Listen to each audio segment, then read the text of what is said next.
slow and go crazy. And go crazy. And go crazy. And go crazy. Go crazy. Go crazy. Go crazy. All the way from the old, go crazy like a dum-dum. Eastside homeboy, where I come from. Dance on the floor till you go numb. No fighting, no hating, no red wrong. This is O City. All the way to the bay, hit the bass heavy. Catch a case, cause it's beating up your Chevy. Get you moving side to side, getting out sweating. Make it work it out. Turn the volume up loud. It's a dry crowd, make it all shout. Go crazy. All the way from the O to LA.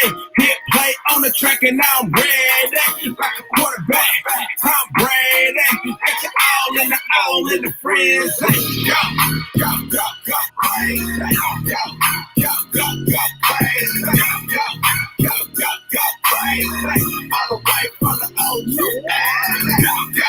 Go crazy.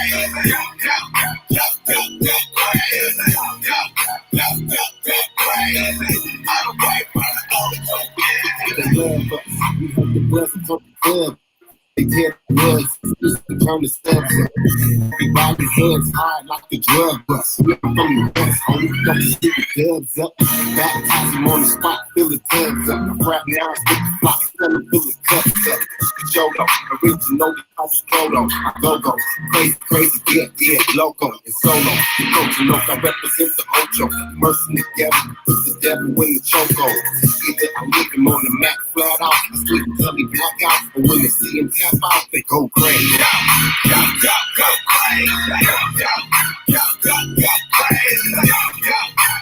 Go crazy. All the way from the old to go crazy.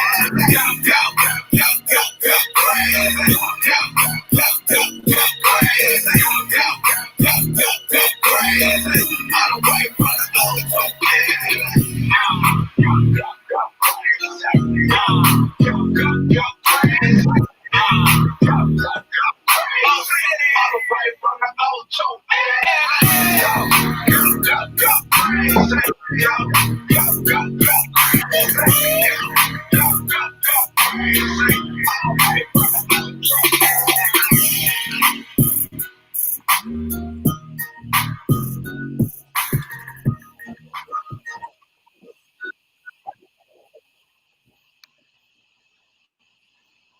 Hey.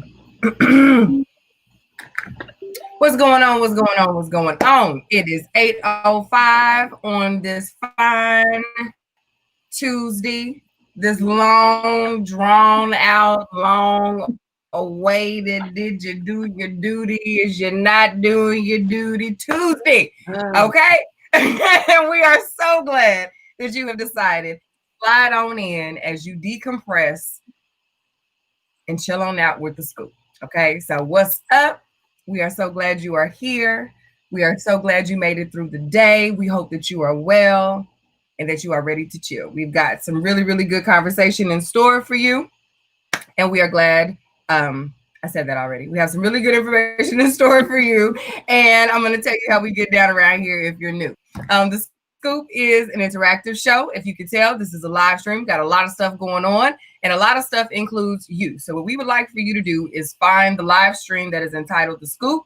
Make sure you click into that live stream, hit that good old share button, and then drop a comment. Tell us where you're tuning in from, okay? We know everybody's state is being shouted out in one way or another tonight, so we want to give you guys the opportunity to do it right here on The Scoop, okay? So tell us where you are tuning in from. We see you guys coming on in, so be sure and share. Tell your friends where you are decompressing, where you are getting your giggle on, where you are getting your laugh on, where you are getting your cry on. Maybe you might get the little cuss on every now and again. You can do that right here at The Scoop, okay? Tonight we going loud, okay? As long as we can keep, I think we've earned it on tonight, okay? So be sure to hit that share button and get on in the conversation with us this evening. I believe that is all of the deets on how you need to get down with the crew. And I've said hello hello 59,000 times. So now I'm gonna say what's up to the crew. Kels, how are you, sis? I am doing okay. I cannot comment as Kels, and it's frustrating me. But other than that, it's a happy Tuesday.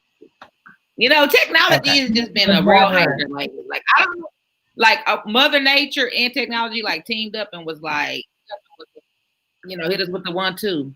You know, I just retrograde ended yesterday. So I am ready to turn up on a Tuesday with my crew in the scoop. How you doing, Win? I'm ready too. Yeah, I'm ready. Like you said, this is we did our duty as Americans. So, Americans. So I'm ready to get these topics here where everybody has to say, yeah. So yeah. I'm excited. How you doing, Q? I'm good. I'm tired. Like for real. I stood in line for way too long today. I think we determined it was right at about 3 or so hours. It was uneventful, which was a blessing, but it was long. So your girl is tired. Like we logging off at 10. By 10:10, I'm gonna be nighty night, like real talk. My pajamas are laid out on the side of the bed, like ready to slide right in. I'm already out. Oh, honey, preparation is real because I'm gonna sleep good tonight. Okay, yeah. And gave me an extra splash for my crown glass and everything. So like, I'm ready. Look, you know that. Look, I ain't drank pop on here in a couple of weeks. I said, no, I got this 2 weeks. You had Pepsi last week too, I think. Wasn't it Pepsi last week?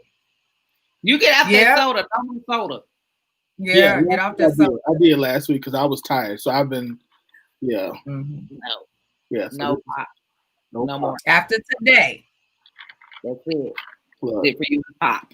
All I know is some in that cup. I've been doing good. Like I said, I'm tired. Okay, well, this is gonna be the Tired Tuesday turn.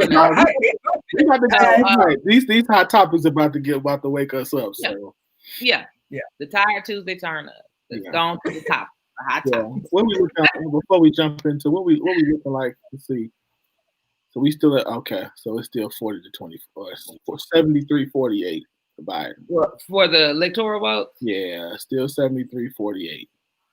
Biden, yeah. Oh, okay.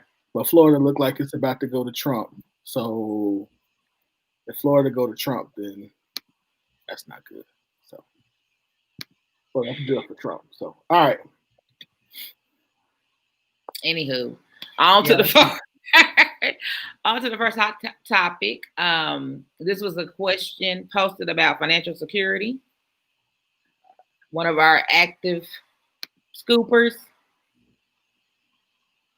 Ms. Crystal, thank you for this question. And it says, on a scale of 1 to 10, how important do you think financial security is in a relationship? There were a lot of 10s on the post. I'm going to start with you, Win, since you are, first of all, you're the money mentor and the financial guru of the bunch. And you also talk about this in relationships. So what's your thought? So I think money is about an 8 or 9. However, I think money is how do I want to say it? It is the outward reason, the outward thing that's really showing us something that's happening internally. So yeah. So financial security, especially in our context, like most of us ain't rich. So financial security is a thing that, like, what does that really mean for us? Both people working, our bills are on time. Like, what does that mean? We get money in the bank, because I think there's a statistic that says it's like 60% of Americans are like one paycheck away from being broke. So, 60% of us ain't financially secure if that's the case. You know what I mean? So,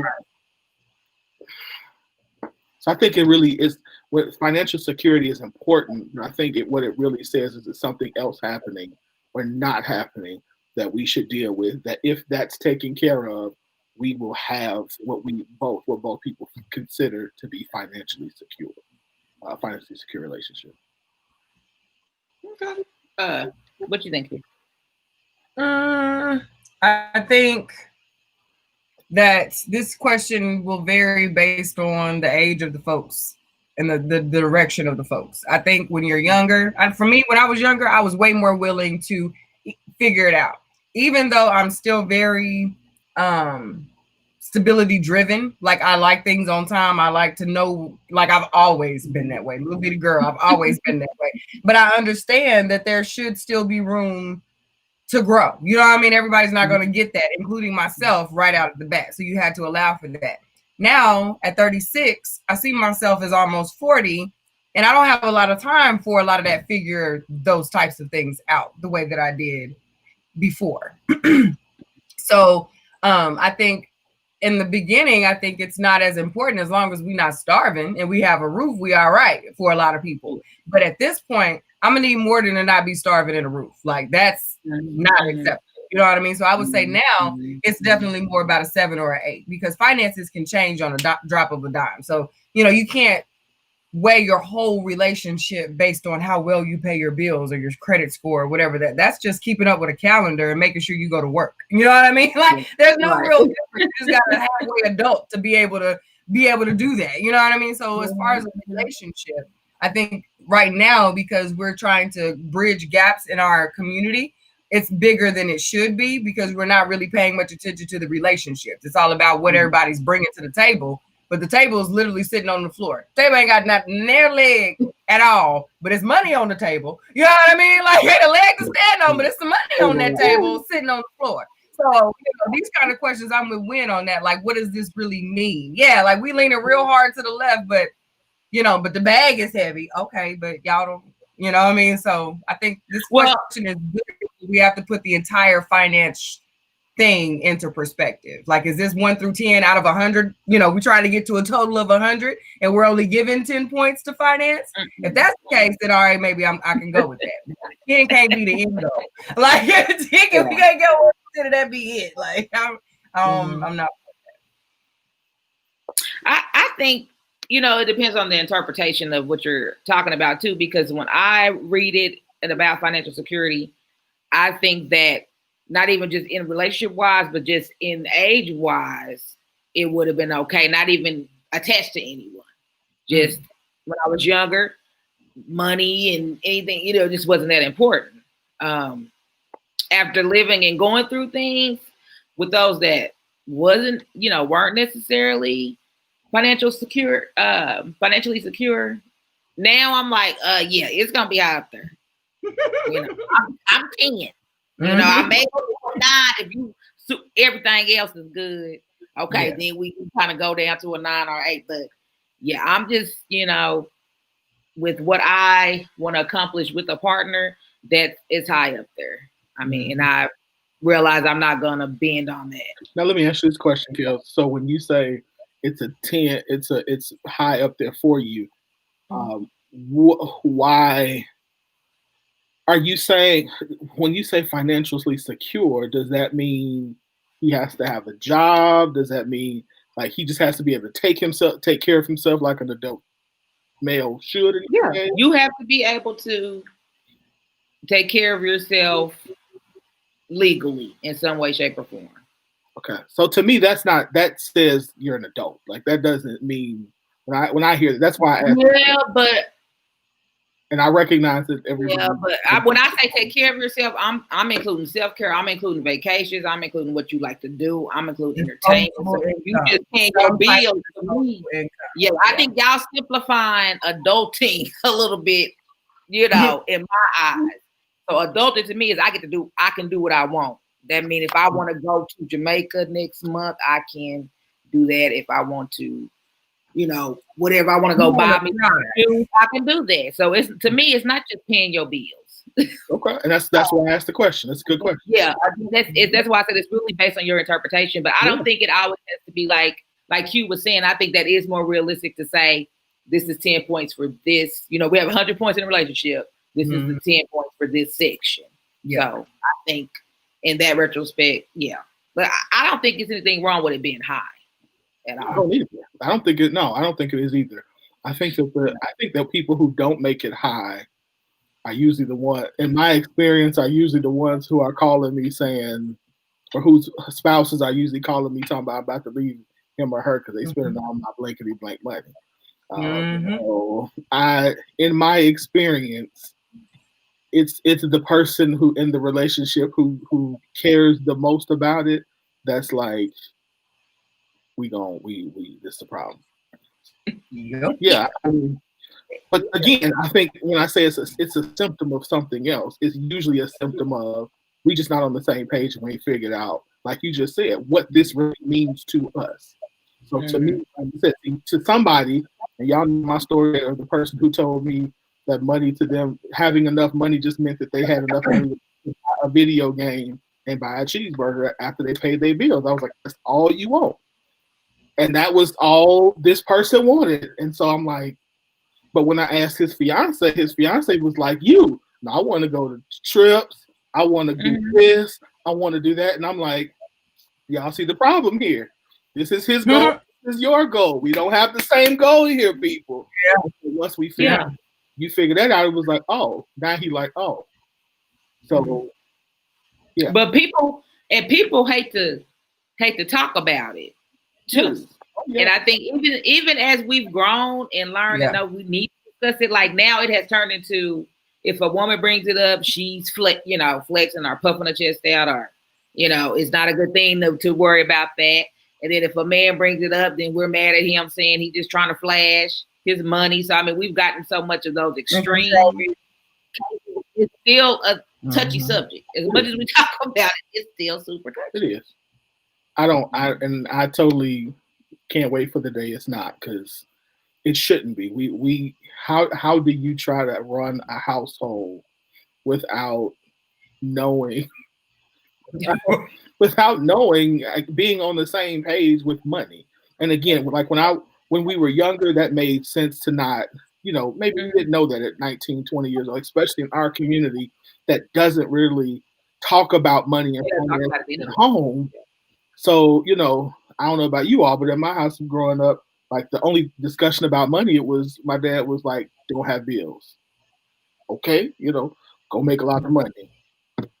A little more than that, Pop. You know what I mean? So it was, so it was things that we didn't really talk about. So if you're not talking about them going into the serious parts of your relationship, you don't know that your partner is terrible with money. You just know they got a whole lot of shoes and they dress nice all the time. Right. You don't recognize it. You can't, like you can't look and be like, you ain't got no money. What's in your savings account? Like those questions don't. Yeah. I mean, and it doesn't even have to be that deep. I think, but learning what financial. That's right there. I'm sorry. Woo, sorry. No. I mean, I'm talking about for like those that are dating. Like that's what I'm saying. They not even. Not saying it doesn't have to be that deep. I'm saying they're not even getting that deep, because when people are dating now and they just fall into relationships, like I don't remember like someone saying, hey, can we be exclusive, or can you be my girlfriend, or anything like that. It's like you just start hanging out and then they never leave.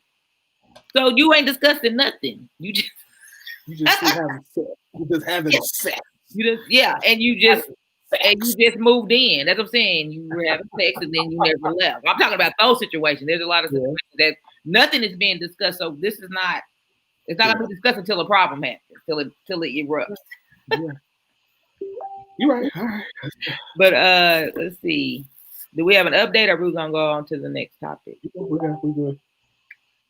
The next one is: do Black men feel protected and respected by Black women? Say it again. Read that again. I'm sorry. Do Black men feel wanted, respected, and desired by Black women? Okay, respected. I thought you changed it to protected. I was going to say, now, wait a damn minute. When did we start protecting them? Okay, carry on.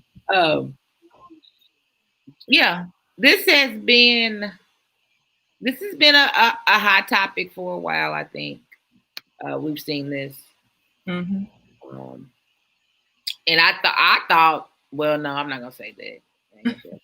I would say I thought things got better, but no, it's just I don't know. I'm gonna go to somebody. I'm gonna let somebody else go. I'm gonna go to you, Q. I will let Winfrey take the since he's a man on it. Of course, I'm not a black man, but I have lots of relationships with black men and feel that they wouldn't lie to me. The black men that I know and love, I think, feel wanted, respected, and desired by the black women that they overall interact with. I think if you look at it from that perspective, most men will say, yeah, the women that I rock with me, and it's fine. But I think right now, in really taking my assumptions and my desires for where the conversation will go out of these types of things and really listen to what men are saying overall about how we're interacting, I think men are overwhelmed. I think they're very overwhelmed with all of the ish, whether it be black women, whether it be America, whether it be politics, work, whatever it is. I think by and large, black men are overwhelmed. And when they say they're overwhelmed, they're not met with, I understand, how can I help? They're met with me too. So I get that. I don't like to hear me too when I'm in a moment and I need my moment to say, this is just me by myself all day in a funk. I need some love. Help me fix it. You know what I mean? So I can understand where some men are saying, no, I don't feel this. You know what I mean? If you want to talk about a collective, I can see how black men are saying, no, I'm not feeling the love right now. And I think that's fair. I do think that's fair. As much as I can try and pick apart different ways that I'm saying, okay, your perspective is off, or no, that's not what it is, or whatever the case may be. When you just look at it as raw, what it is and how you take it in as you're experiencing it, I could see how they would say, no, they don't identify with this. Okay. On the post, there seemed to be more no's than yeses. Mm-hmm. At least from what I gathered. So, what's your take on it? Do you think that's pretty fair to say, a pretty fair assessment that most men aren't feeling the love? Yeah, I think as like you said, as a collective, no, we don't. Mm-hmm. I do think that I think that like you said, there is an element of being overwhelmed. Mm-hmm. I think there's also a element of so I broke it down into wanted, respected, and desired. So I broke it down into wanted. My answer was I think that we're wanted, respected, no, desired, yes. So I think what we feel now is overwhelming that like black women want us to do better and be better, and step up better and those types of things, but the respect is not there for what we are doing currently. The ones of us who are trying, and then just as a collective, as a culture. Yeah, I don't think that black men as a culture feel like black women or anybody for that. Mm-hmm. Yeah, I think now, we've said this before. I feel like right now we're in this space where we can't say anything because if we do, it's met with the black woman is the lowest, most unprotected person, and we're like, are we trying to protect? Like who? Mm-hmm. We can't protect ourselves. We're trying to protect it's like how do we? Okay, we just gonna here. I think that's just the collective feeling of how black men feel, to be honest. So I think, I do think that we know that you all want us. I think we know that as a collective, you all desire us. But I also think part of that, let me also say, desire us to be what? I think the collective of black men think that you all don't desire us to be strong black men, but y'all want us to be this effeminized, controlled being that only is let loose when it's at the benefit of you. So if somebody's bothering you, kill them. But when it comes to anything else, it's like, no, let's have conversations and and that's messing us up because we like, I'm a lion, I want to fight. You know what I mean? If you think about it, everything that has to do with us has to do with violence and aggression. And y'all come along talking about, let's talk. We're like, that feels so weak. And so I just think we just don't know what the desire is in some spaces. And again, we get it. I think for the most part, we get that there's some things we can do different, but it's just this. Yeah, I think you hit the nail on the head. It's just this overwhelming feeling of, what do y'all want us to be? I know y'all want us, but what do you want me to be? And do you really respect us? And like with women, I think we don't like to be, the ones of us who are trying don't like to be lumped in with the ones who aren't. And then y'all expect us to check them. Like, they ain't listening to us either, Right. I mean, I was gonna interject right there because that is what we do. And I think that when we, as women, we have to start thinking about when there's a conversation about men, that it's the same type of conversation if it was just about women. Because when we had our conversation about not feeling protected or, not wanting to be the strong person, and they would, didn't really get it, but we all knew it was there. Like, we have to look at this complaint that same way. Mm-hmm. So, we don't really see it because we're like, we I guess we feel like our love should be like, y'all should know we love y'all. That's what we are. Yeah. Like, still not being, just being extra, for lack of a better term, dismissive when it comes to those struggles. Even though we know them, I think we get kind of not really Me Too-ish all the time, but just kind of like I know what you're going through. Like, don't think I'm not on your side. So we're both going the same direction. It's just the way that we're. I don't know. I mean, you could say it's defense mechanism, or I don't know. It's just a real tension between Black men and women. You know what? You just said something, and I think it's something that we've been saying for a long time. Like, we're all, in a way, saying the same thing. Because I think of it like this. If we always want to tie so much back to slavery and how we were, everything was taken from us and we had to rebuild our stuff. Mm-hmm. We were literally dehumanized. None of us, aside from what our gender could produce, mattered if you were male or female. Eventually, that did start to affect both of our psyches. Yeah. Now we're no longer in that space. I wonder if, just example, if you asked 100 Black men to give quotes about their experiences and 100 Black women to give quotes about their experiences and what they desire from the opposite sex, but then we remove gender from those quotes, swap them with the opposite sex. And I wonder if we would be able to identify that these were women or men sharing their experiences. Yeah. Like, it's not really that hard. The only thing that we can't identify with it is that it doesn't look like me. But our trauma had no gender. You know what I mean? The repercussions of what we went through had no gender. But that's the only thing we can grasp. That's what's tangible to us as why we have these differences. We've experienced similar situations, just different faces, because gender is what we get to show up as. But all of it is the same. You know what I mean? So we have to find common ground. We are essentially saying the same stuff. You can't ask me to be feminine, and then I got to go out and do all the man work too. You can't ask me to be a man and then be all purry with you at the house. Like, it's the same thing. We've all had to show up as something more than, outside of what we weren't meant to be, what we weren't designed to be. We still had to do that, excel at that, and then come home and somehow ground ourselves.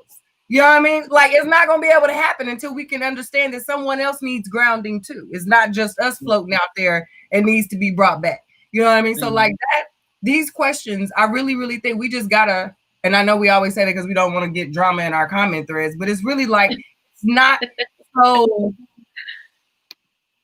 argument, like we don't have to battle. You know what I mean? We're all saying the same thing. There's not really rocket science to it. We're all experiencing the same thing. But we got to fix it. We got to be able to stop saying, not you, not me, not you. It's all of us, everybody. We all struggling. We all hurt. You're right about that. Everybody's struggling. But go ahead, Kels. No, I was just saying, it's just when I see this question, like I didn't even want to comment on it. I didn't, because I felt like every time we discuss it, it never gets to what do y'all need from us to fix this? You know, right? You know, what kind of action items can we? The same thing that you need from us: compassion. We need compassion. We need support. So when you see, just like when you see one of us doing well, say that. When you see one of us doing bad, right? I don't think we don't have a problem being held accountable, but do it in a gracious way. Like you see one of us doing bad, it don't mean all black men ain't ish. You know what I mean? Like it's compassion. We all just need to be more compassionate. Just like let's just look at it on a micro level. Mm-hmm. The three of us have the type of relationship now where if you have a bad day, you get to come and do what you need to do, and at the end of it, what do you say? You go, "I'm so grateful that y'all let me have this space to get all this off my chest. Okay, I'm good now." Yeah. And same thing with me. I get to say it, and y'all go, "You okay?" Yeah, thank y'all for letting me get that. And that's really on a macro level what we need. We need to be able to have a space to say, do something, and then. Or if I'm about to do something stupid, one of y'all go, "Okay, when you about to do something stupid, stop. Yeah, back up, stop." You know what I mean? Like, and because we have given each other that grace and that compassion, I know that if y'all say you about to do something stupid, stop. I'm like, let me stop because I know you can't. It's worth a pause. It's worth a pause. It's the same thing. If you bring us something, it's like I'm comfortable enough now. If you bring us something, we're gonna be like, just like we did with it today. Mm-hmm. Change this. Look at this. What about this? Da, da, da, da, da. All right, and then you got a cheerleading section of people who go push you. That's what we need on a macro level. Yep. Mm-hmm. We need people to go, "Don't do that. That's stupid." Don't go there. Or yes, go. You're doing good. Like, and we need to be that for other people instead of always going to the negative. Right. Our default is the negative right now. Yep. And I don't know if we touched on it or not because we do mention triggers, and we know as a culture we all have PTSD. That you can't tell me anything different. It's in there. Mm-hmm. It's almost like. That part of being negative has become a part of that, has become a part of our DNA. Like that, we do default to that. Yeah. You know, we're taught to be, gracious and servant leaders and, be good people and try to treat everybody fairly, even though they don't, treat others like you want to be treated, not how they treat you, whatever. And then in the back, but we're still filled with a lot of anger and negativity is Black people's shtick.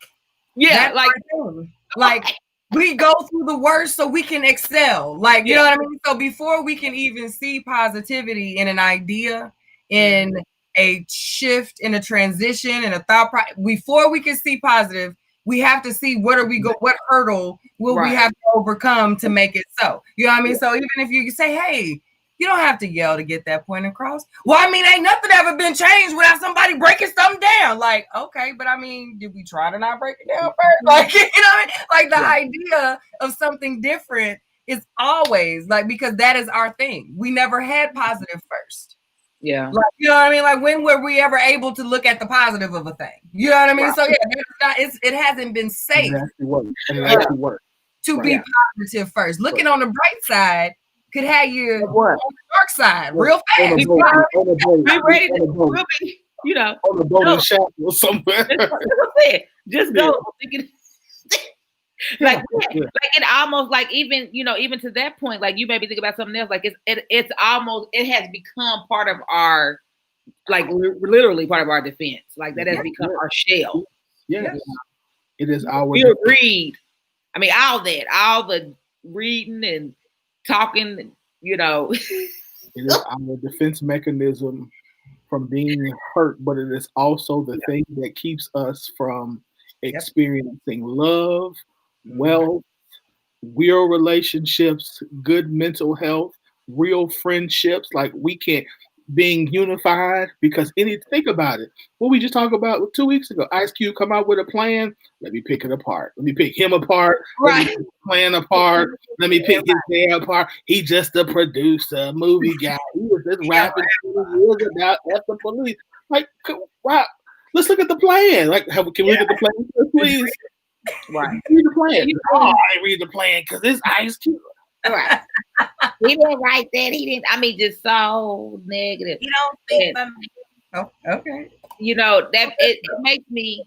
I remember one thing that my dad always preached, taught. When we go on trips with like the youth, he always taught, love and fellowship. And I used to be like literally, I used to be like, why is he always saying that? Like they get on my nerves. Like quit saying. I used to be like, why does he always say that? But now I really understand that. And that was his thing. That's why it was always a lot of like kids around us. Like he was always about fellowship and love, loving people as they are and making sure everybody have a good time together. And I'm like, I think we're so separated that we can't even begin to do the action items to heal. We're so separated. We talked about Red Table discussed about the women thing, how, you get that tension from Black women that we should not have. Just that unspeakable that everybody goes through, that we know is something that is deeper that we barely speak about. I mean, it's just things, it's crazy. We got to start unpacking them. And I think rooted in love is where it has to be. But it's hard to get people there. Like, how do you get people to trust to open up to love? You know what I mean? Like, it's just a vicious cycle that we can't even tap into. That was a sad rabbit hole. I'm sorry, y'all. That was a good combo. I ain't mad at it. Yep, I ain't mad at it. Okay, we're gonna move on. Right. We're gonna move on to the next topic before I'll be on the couch over here. I think it's a good follow-up. Yes. Different men bring out different results in women. This is a good one. Mm-hmm. But I was kind of offended at first.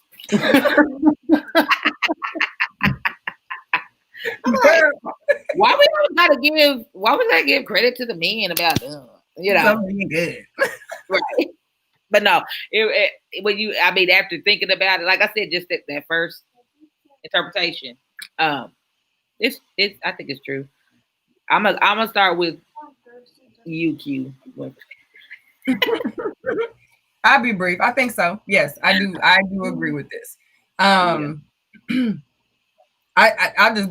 say what I said on the post. Yes, I agree with this. And I'll even romantically and platonically. When my husband and I first got together, the energy that he brought to our relationship brought out a different me. Negatively and positively. You know what I mean? Like that was a different person in response to what he brought to the situation.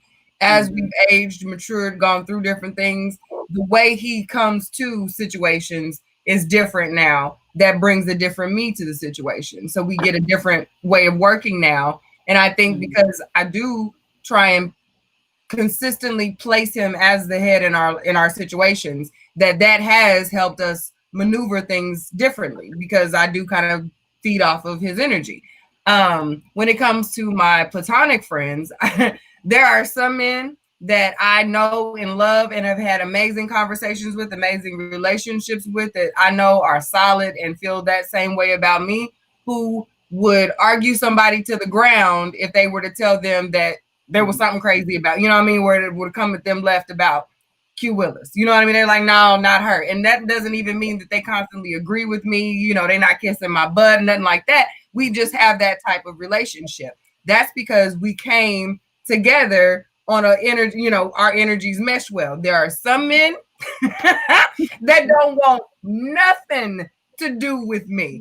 Like will avoid me in person, in posts, will act like that, scroll right on past everything. I'm good on her. She got a mouth on her. She da da da da da. I done heard it all from old men to young men, little babies. I done had toddlers go all the way around me, honey. Okay, but We don't want you choose the cue that you get. You know what I mean? Because I'm gonna bring me every time. But once I pick up, I'm real good. Y'all both know I'm real good at observing. And usually, if I observe something and I call it, I'm usually right. I'm a real good judge of character. I can see stuff. So you get what you get. And I think this is just true. It's not even coming down on it, putting extra something on somebody. Energies, transference of energy is real. You know what I mean? And I own it. If you don't fool with me, it's for a reason. Like, I believe you. You know, I'm not gonna debate you, bro. Like, I'm not, you know, and I can think back on it. You're probably right. We don't fool with each other. And that's okay. We should be able to do that. But I think this is very true. This is a good one.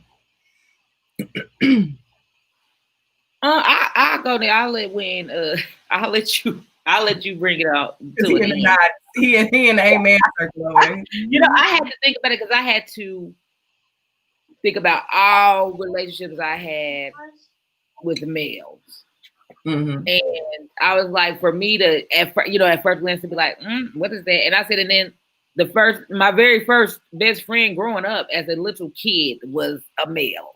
Mm-hmm. I'm like, you have been in friendships and, you know, mentorships and everything with males all your life. So it is true. You know, different things I learned from, you know, my father to, you know, godfather to just other mentors that were friends with my parents and things like that were men.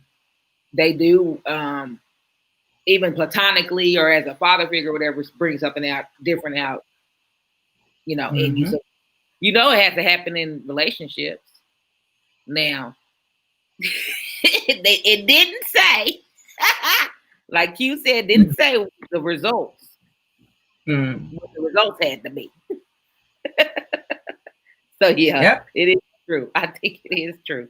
What's your thoughts, Win? Absolutely, I think this is absolutely true. I think that energies and vibes and all that stuff, how we meet people, you know, the things that we go into, you know, the assumptions that we bring into meeting people or meeting a person, all of that affects how we show up with that person. So definitely. You know, and I don't think that's necessarily, I think it can be good or bad. You know, it just depends on, again, how we come to that conclusion. So like hers with interacting and the feeling that she gets, sometimes I know like when people deal with me, there are a lot of assumptions that people make coming into conversation and dealing with me. But it's like, no, that's not who I am at all. But there is something that's okay. So, you know, are you trying to say hi? Is that what you're trying to do? Right. Yeah. Hey, babe. Hey, can we go So, handsome step. So yeah, that's the baby right there. So I totally think it's true. Yeah, I don't remember what on the post if it was it mostly truths. I don't remember. Yeah, it's mostly truths on this. I think it was pretty much the same sentiment all the way around. We have one more topic that we can go ahead and get in. This one was a hot one too. A man knows in 6 months if he wants to marry a woman, not 4 years. Now, first of all, why did they put the 4 years on there? You know that made it specific. That was somebody's signature right there. So this is somebody's life. That was somebody's life. Yeah, that was subliminal. We didn't know the background to it, what that was. That was a sub that we didn't know the background. Yeah. A man will know if he wants to marry you 6 months in. He don't need 4+ years. gonna start with with weird. I'm gonna start with you on this.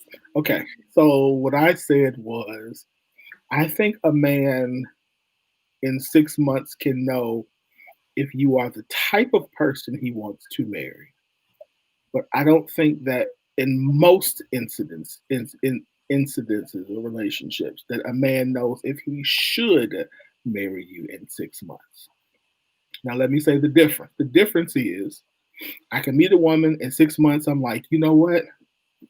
This could be it. She's got a lot of the things I want. But as we get into some of the nuances of the relationship after that 6 months, then we get into, okay, yes, she meets A, B, C, D, E, F, G. But after we get inside, I see B. B is like, wait. So yeah, we agree here. We agree that we both like this, but the way we like this don't kind of mesh up real good. And this is something I can't get with, you know. So it's like I want kids, but 2 is all I want. But you want 12? Wait a minute, hold on. I mean, there's a difference. So I think as men get into and women to get into the details of a person, then you start to know whether or not you should marry them. And I think that takes more than 6 months because y'all know my thing is 6 months. Once you get around this 6 month mark, that's when the representative decides to that they no longer can be the primary face of the relationship. Yeah. So yeah, so 6 months, a man knows if you're the type of person he wants to marry, but in 6 months, he does not know if he should marry you. I don't think that. I think that's more of an accurate statement. What's your thoughts, Q?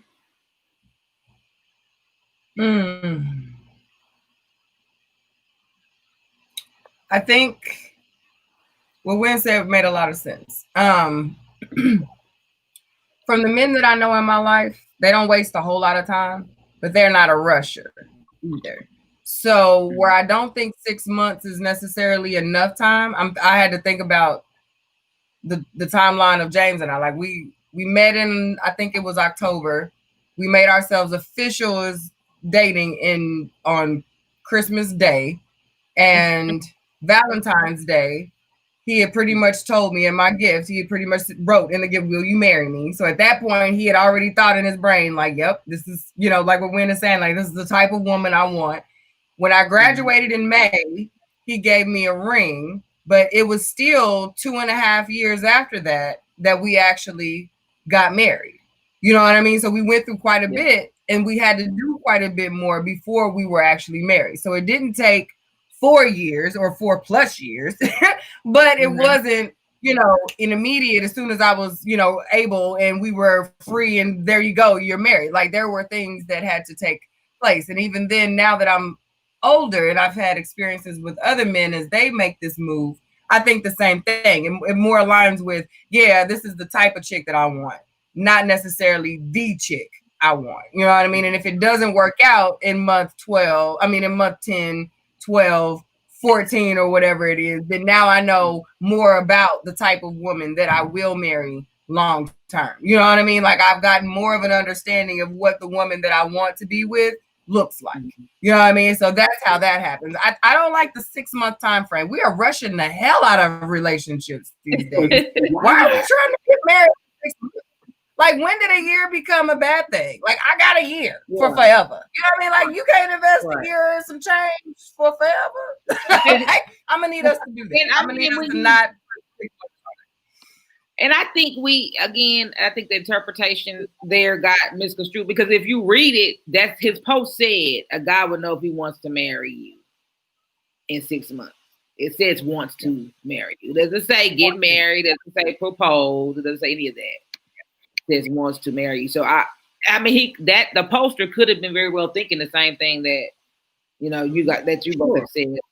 You should know something. There should be some type of talks of long term, is what I get. Listen, y'all know I don't have people. Shut up. Anyway, no, but I know people that have got married in 2 weeks and are still together. It's been 20 years. I mean, I don't think. So we know it could be any type of extreme. But to me, I would think these type of conversations would come up for those people who have been in relationships for 10 years and haven't gotten married. I think that's what this is about. Mm-hmm. What you buttoning your lip for now? I would believe the number of times I would not believe the number of times that I have talked to or been in relationship, like, or dating with women who have said that 6 months was their thing. Like, at 6 months, you got to know. If after 6 months you don't know, you wasted my time and I got to move on. I'm like, no, sis trying to be introduced to the church is what's happening. She wants that first lady. It's different than your case. Presentation. She got a timeline. Her outfit is picked out. That's what that sounds like. Like, I mean, 6 months is so short. Like, time flies, you know. But I mean, the older you get, what do you remember happened in February? That was just a little bit ago. You know what I mean? That was just a little bit ago. 6 months is nothing. Yeah. I mean, I think the older you get, of course, you probably want to just cut stuff off because you don't want to get it. Because, the longer you stay, the harder it is to leave. So, I mean, I can see both sides of it. I mean, I understand that part, but it's like, I think for me, the reason why I struggle with that, with the whole 6 month time frame is, again, number one, the representative. Number two, we haven't, like to me, there hasn't even been a true deep friendship that has been developed at 6 months. Like, so what are we doing?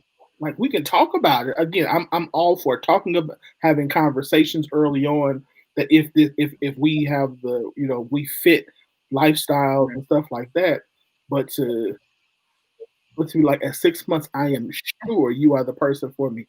Listen, y'all know I done heard everything from God that told me to let's fast and pray. I done fasted and prayed. To I saw your name drew in drew in a dream with a finger drew your name. I done heard it all. They done watched Looney Tunes before they went to sleep. Oh. I'm like, watch your name. Sound like Lifetime Christmas movies and shit. Yeah, like y'all better like God ain't gonna tell you. I'm like, I just don't think he gonna just tell. Why would he? Yeah, like why would he tell him? Why would he let me know this? Ma'am, who sent you? Who sent you? You do not feel of the Lord. And people like, I love somebody to tell me God told them something. I love it. I love when they tell me that because I want to be, and I always tell them, well, I talk to God, and I don't know why he gonna tell you and not tell me. He knows me well enough to know he would have clued me in to make this happen. He knows me well enough to know that you would have needed to holler at you. He would have needed to holler at your girl first. Just to even get he knows me well enough to know that you telling me this right would have immediately made me say, bye. No. God bless your ministry. You are not bad. You are a bye. Right, you are a bye. You are not bad. Look, speaking of it, no. Yeah. Bye. Mm-hmm. Okay. Yeah, we right. We still got a little time. You ain't show your commercial. You ain't tell none of that. Yeah, we gotta talk about some things. So as y'all know, Curvy Kitten is presented and created and co-produced a dating show called Bay or Bye. I don't know which clip one for my head. I got play all of them. Right. Anyway, so we're getting closer and closer to the release of episode 1. And y'all, when I tell y'all it's so hot, it's coming y'all way. Y'all just don't know. But this is a clip of what I call girl talk. Just kind of, we're trying to get the bachelorette prepared for their dates and just kind of talking. Y'all know how we do. So sit back and enjoy the sneak peek of Bay or Bye.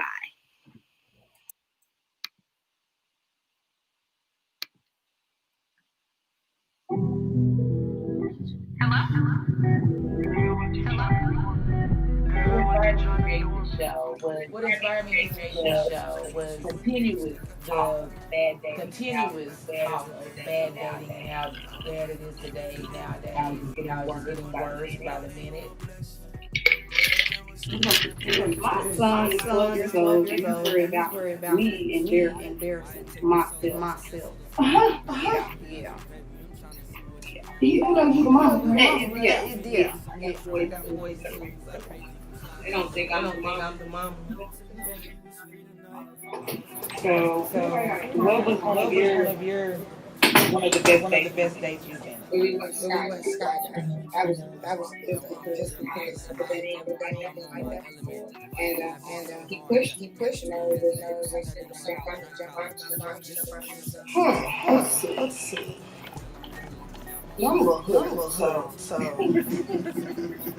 real good date to me is, having me a nice bottle, having me something, to medicate, and I like gifts, so he usually get a gift to go on the date, and we can go get something to eat and come back, because it's really just with us, it's more about spending time together than it is about the actual date.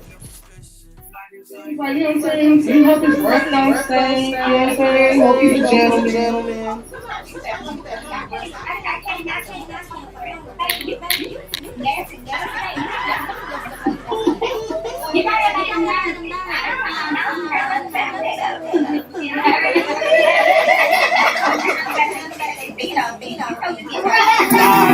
Like a play, now you're playing around. Got my pride to the side, what you saying now? Yeah, I'm coming tonight, no more debate now. No time, no see, on the way.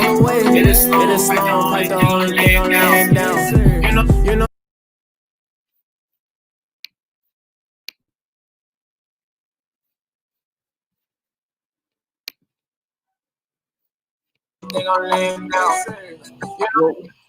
You try. Anyway, yes, the episode 1 will be dropping soon. But yeah, y'all are in for a treat. Remember that Curvy Kitten is a movement to show women that love your curves, no matter the size, is the foundation to loving each other. You can get your Curvy Kitten or Cool Cats at www.curvykittens.com. And we always sponsor the Hot Topics. So we will see you next week for more Hot Topics. Booyah. Before we right. do that, hold on. Let me do this real quick. So y'all know it's where's my hold on. So let me do this since we're here. If you have not, make sure you guys go to our YouTube channel and YouTube channel. Is there an echo? Are y'all hearing an echo? Yes. Not now, but it was when we were on the thing. Okay, I didn't hear one. I just heard one just now, but okay. Yeah. Anyway, yes, make sure you go and subscribe to our YouTube channel, The Scoop Show. The Scoop Show, my YouTube channel, where you can hear all of our replays. And if you are ever unable to hear the show on Facebook, you can always catch it because we are live on Facebook we're on Facebook and YouTube right now. So like the channel, share the show on your page, the YouTube show on your page, and and that's it. I was buying time so I could make sure I get this one too. And of course, it is that time of year. Of course, it is getting close to Thanksgiving, so you all know every year we do our Feed a Family, where we feed families in need. Pretty easy name there. We try to feed families in need. And so what we ask you all to do is consider donating, whether it be donate food or donate money to us. And again, 100% of your donation goes to the family. So literally, we take money, food, and we find families who are in need on Thanksgiving and provide them with a full Thanksgiving meal, the same kind of meal that us's eat turkey dressing, all of that stuff we provide for them. So we're asking if you want to give money, that you send it to PayPal to globaldriveradio@gmail.com. If you want to do it through Cash App, you can send it to my Cash App, Winfred Burns II on Cash App. Or if you want to do food, you can. If you're in Oklahoma City, Sonia Shirley is going to be handling that for us. And then in Chicago, you can see myself. So if you have questions, please do. Also, if you go to the Scoop page, you will see an event page for it where you can sign up to join. So please help us feed families. Just kidding. All right, Q. Give us Yes. Are you playing the video this time?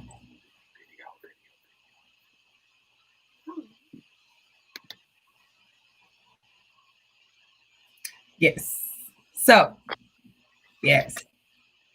So this segment is brought to you by Elegance by Design, where healthy hair and skin is our priority, but a beautiful you is always our specialty. This nice little quick little promo, I guess we're getting ready to show now, is about our Do Me Daily moisturizing cream. Y'all, this here. So Stasia is about to, I love her videos because she gushes about just about every damn thing that I send her, which is amazing. But when you see her hair, I know she's not just selling me dreams. But I want to tell you guys, for my mamas who have your little girls with ponytails, puffs, twists, that coily, spongy hair that you can't quite get to do what you need to, is not really behaving the way you need to, this product is going to help tame those little girl tresses. Okay, you need to have this in your life. It smells amazing. It's light. You can add it on to dry hair. You can add it to wet hair, the little ones, all the way to your grown woman. Okay, this product is one you need to add to your life. If you say, my baby's hair just soaks up everything, it's just I can't get nothing to stay, this product is one you want to add to your list. Okay, so yes, Elegance by Design, Do Me Daily moisturizing cream. Add it to your life. Tell me how you love it. Press play. Okay.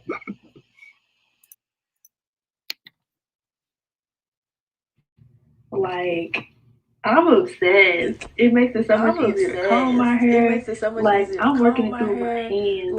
And I just I can manipulate my hair with my hands because it's so moisturizing. It's so fire. Like, and my curls love it. Like,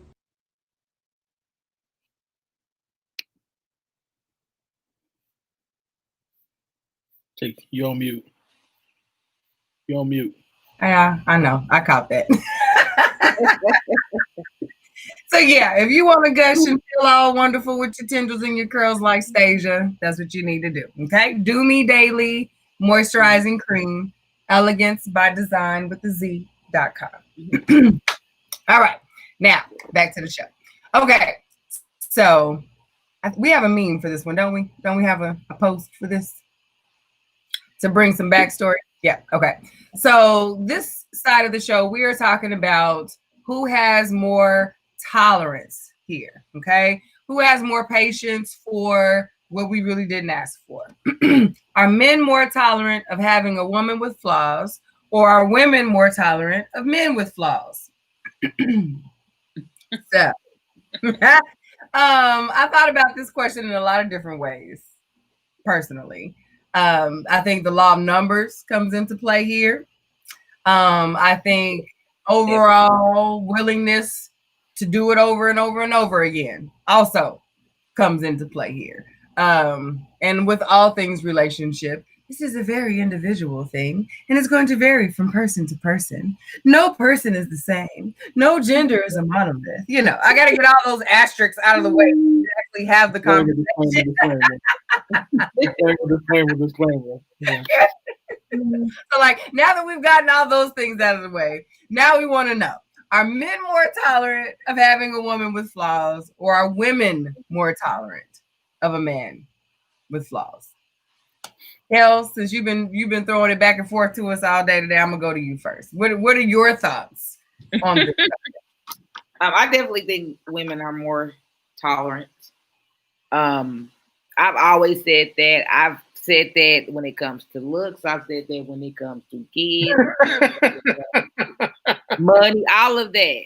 We know women will take a lot from somebody that they done fell for, or they got the good pipe. I mean, they got that hammer. Either one. We gonna put up with it. All of it.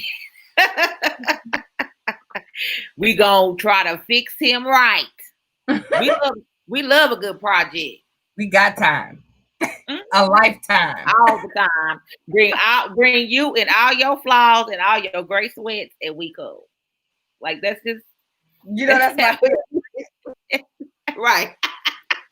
We don't care what you got. If the ones that's just ready for somebody right now, all you got to do is just be breathing and feeling good or something.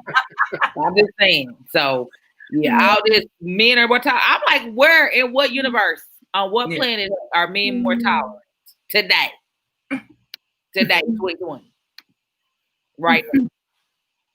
When would you think? Because Kelvin period first situation, okay? Yeah, on the post I said that I think it's actually even. I think it's even. I think that the differences are, I think it's even. I think men don't, we don't voice flaws like women do. But I don't think we do. I think that a man what I said on the post, which I stand by, is I think men go into a relationship saying, this is who she is. Like, the good, the bad, and the ugly. This is who she is. And so when that ugly comes out, those flaws come out, we think, I don't have the right to say something because I knew this is who she was. Mm-hmm. I think where men get, when you hear us say stuff, you usually hear men complain about women have changed. She's changed on me. She wasn't like this when I found her. She changed. And that's because we've accepted that this is who you are. So I think we're tolerant of them because we knew this is who you were, and we don't have this, and so we don't think we've earned the right to complain about something that we knew you were going to be like that. Whereas I think women do exactly what you both said. Y'all see our flaws, and y'all like, listen, we can work with this. I can fix this. Mm-hmm. I can fix this flaw. And then when it doesn't get fixed, then you start to voice it a lot more, or when you're mad at us because these flaws have become real big issues to you in our relationship, now all of a sudden it's a really big problem and we need to address it. So I think it's actually the same. I don't think one is more tolerant than the other. I think it's just, I think we just deal with them differently. No, men not even fit to be with somebody that they think got flaws. That's not true. No, they'll be. See, I think they'll use somebody that got flaws, but they ain't being. No, we will. I think this goes back to the women are supposed to be with someone. Like, our goal is to be chosen. So when we get chosen, or if we decide to let this person choose us, because that also happens. Like, sometimes we get chosen and it's beautiful, and then sometimes we say, all right, he like me, all right, I'm gonna let him choose me. I guess this will work. All right, okay, fine. You know what I mean? And we just tell the people that it was beautiful like that, but we all know what it is. You know what I'm saying? And I think when that happens, the man will say, this is where I'm supposed to be. I'm going to be here. But there is because society has put an understanding that if he doesn't get it here, he's going to get it somewhere. So whereas the whole ideal of, on the outside, it may look like he's settling for the flaws or he's tolerant of the flaws. I think sometimes it does not always end up that way. Yeah, you just read what I really think when. And you know, right? Shaquita said the same thing on the post. Shaquita, you might as well say it. Shaquita said the same thing on the post. So. Okay, so I'm gonna say it. I think men are tolerant. They just cheat. I just think they cheat. There's no words. There's no conversation. They get a new bitch and tell her shh, and that's it. You'll never know that there was a flaw in the original chick because he's got the second chick that supplemented whatever the first didn't do. You know what? Can I say something? It's understood. It's expected. I'm gonna say something. I actually agree with that. I agree with that. You're right. We will do that. I'm not gonna even front. We'll do that. Thank you. I can. If we wrong, we wrong. That we will do that instead of if we. And that's why I said men will use someone who has flaws. That's not using. That is if you out there cheating, that means you just why you saying over here with this one because you got the house and the kids and stuff. No, it's not. The same time. You know you ain't got nowhere else to go until you got another place for your pillow. Then you will get rid of. That's not always the case. The case usually 95%. Let me just again. And I am not. Let me first disclaimer. I am not suggesting that this is correct, nor am I condoning cheating. Winfred Burns is not doing that. Neither is the Scoop Show. Let me just throw that out there. What I'm saying is that when I said earlier that we don't verbalize the flaws, what I'm saying is I think that instead of verbalizing the flaws to our partner, or if we think we have tried to verbalize them and you don't listen, then yes, some men, quite a few. You didn't say all that before. You're trying to make this cute now. That is not what you said. We will cheat. I'm not gonna lie to you. We will cheat.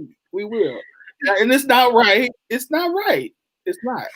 But we will. But I think again, it was because we didn't verbalize what those flaws were. So again, back to my original statement, I think the tolerance is equal. Y'all just stay. We cheat.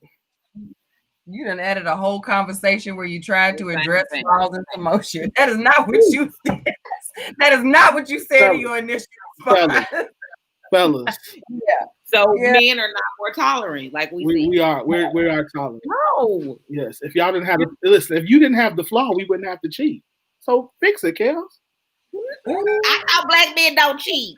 Right. Y'all want to call them all up. First of all, black men.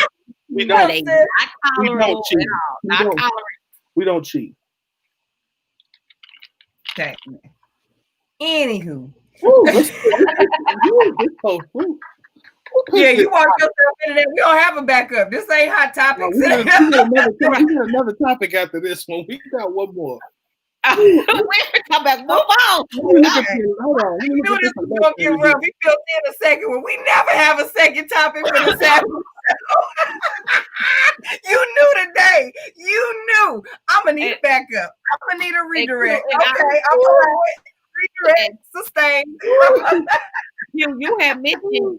You mentioned numbers and then you didn't really get into it, and then definitely now, like that's why I said now in 2020, with the numbers the way they are, and men knowing that there's a lot of women out here that's single and ready to find somebody, and they know it's a shortage of, eligible black bachelors. Come on, man. Hey, black men ain't tolerating ish. Nothing. I'm a commodity. You know how many men ain't got no kids? You know how many men making what I make? You know how many black men got degree? Please. Right. Y'all ready with the line itemization of all of your flaws and ain't worth 2 nickels when you rub them together because you feel like you everything. So, let's not act like that. The ones that check all the boxes for whatever reason have decided I ain't got to do nothing else but check these boxes. Y'all, you're living on the upside nothing right else. They don't want marriage. They don't want commitment. They nothing else. For what? Right. All these women want to play house. Right. That's why I said I'm not. I ain't waiting on. I'm not fooling with no man. I'm not waiting on somebody who got it together to get it together. If you can't meet or beat. When I get to my Oprah level, I'm just gonna buy a husband. I ain't even tripping. I'm not tripping. He gonna look like Chris Brown. He gonna be fine, and he gonna know his job. Your job is to be hubby and look nice. But until then, how much weight does he get an allowance? I can get whatever he like. Oh, really? Oh, well. It ain't tricking if you got it. Come on, we get to that level. So can he cheat? I feel like Andy, I can buy every in here. But he can't cheat. Can he cheat then? I bet I find out. Oh, That's okay. it. I'm saying, like, under this If I'm paying you, that's your paycheck. If I'm paying you and you cheat, you fired. And I'm about to next brand. I mean, come on. God didn't stop making breezies with you. You ain't got to do nothing but live like a lie. But if you working for me as my husband and you mess up, you gonna get fired. Be stupid if you wanna. Yeah. That's all I'm saying. I'll stand by you in every wedding. He ain't gonna have no flaws. He ain't gonna have not one flaw because he ain't gonna speak English. And he ain't gonna have flaws. He only gonna know what I teach him. That's all he gonna know. That's all. Kel want an IRO man. She want an IRO man. Robot, IRO man, a romantic, all that. iRobot. She want to Alexa her man. Give it to me. I ain't mad. Yeah. All right. What's our backup post? What's your favorite? He done went found something real quick. Get off this topic. I'm not doing it with it today. This one ain't no better. So I right, say Stedman does. I bet Stedman gets in the lounge. Stedman knows his role. I'll need me a Stedman. Listen, this don't get any better. Look, I'll take a Stedman. Stedman, I could be a sister wife with Oprah and Gail, and Stedman could be our husband. That's what we can do. Yeah, well, this one ain't better. You should have picked something. Oh, no, this one no better.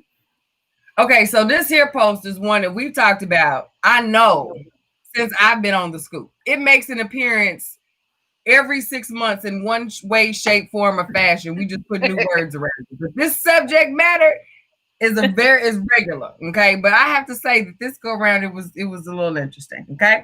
So Shaquita Harris, who is one of our tried and true, she comes through with the conversation starter similar to Crystal earlier in the show.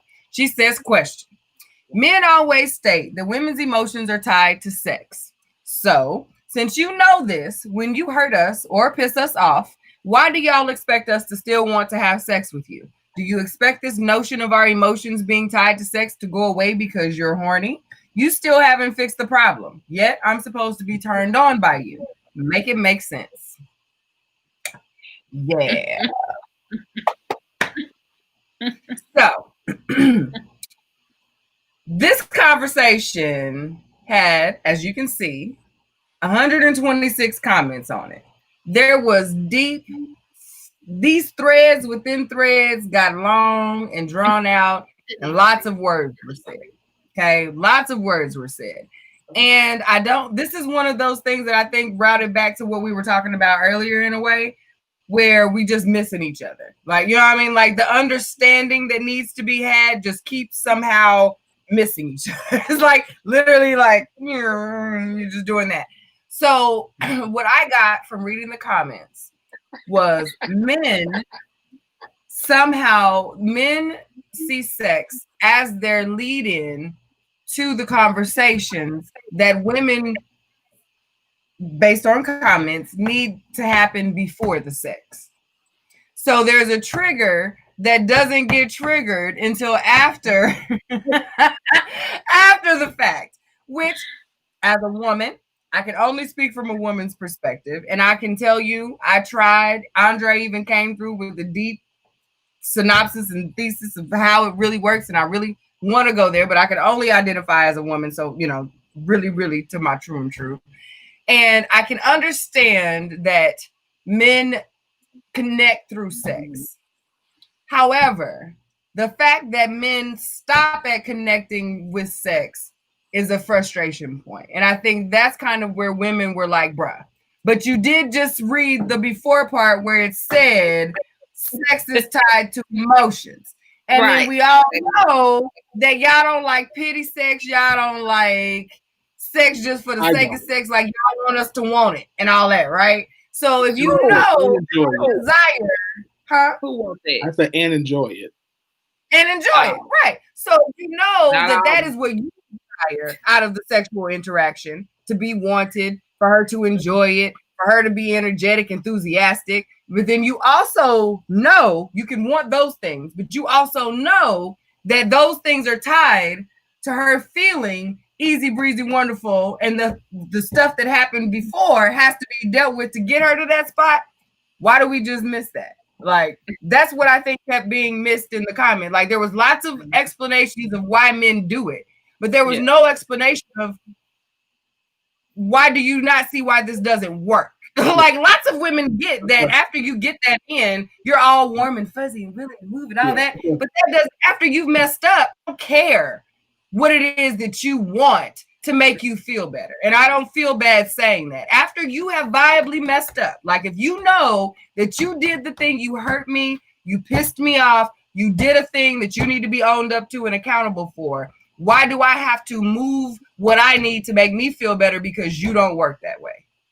I think that's why the women kept fighting those long. I've never seen men write more paragraphs on a post than when we talk about sex. We get long 3-paragraph comments when we start talking about sex, and for whatever reason, y'all get so frustrated when we don't. It's like, but that didn't answer the question.